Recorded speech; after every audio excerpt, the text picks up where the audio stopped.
নবীর একটা বিড়াল ছিল, নবীর একটা বিড়াল ছিল, নাম হচ্ছে মুয়েজ্জা। নাম কি? মুয়েজ্জা।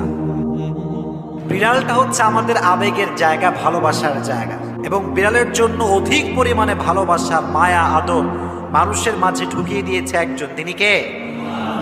বিড়াল পোষা এটা জায়েজ, তবে কিছু বিষয় খেয়াল রাখতে হবে। যারা বিড়াল পোষে বাসায়, বিড়ালের জন্য কোনো অবহেলা না হয়, কোনো অযত্ন না হয়। বিড়াল যখন খাওয়ার প্রয়োজন খাবার দিতে হবে, তার যত্নের প্রয়োজন যত্ন করতে হবে। ঘুমানোর জায়গা দরকার, তাই ঘুমানোর জায়গা দেওয়ার দরকারটা আছে না নাই? তাকে যত্ন করতে হবে।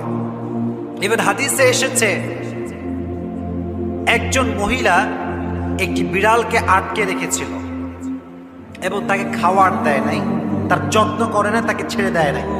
হাদিসে এসেছে আল্লাহ তাকে জাহান্নামে নিক্ষেপ করেছে। নাউজুবিল্লাহ পড়া। যে ব্যক্তি প্রাণীর উপরে দয়াবান হয়, যত্নশীল হয়, রহম করে, আল্লাহ তার উপরে রহমশীল হয়ে যায়। সুবহানাল্লাহ পড়েন। আপনি প্রাণীকে মায়া করবেন, আল্লাহ আপনাকে মায়া করবেন। একজন সাহাবী নবীজির কাছে সবসময় আসতেন, তবে সেই সাহাবীর কোলে একটা বিড়াল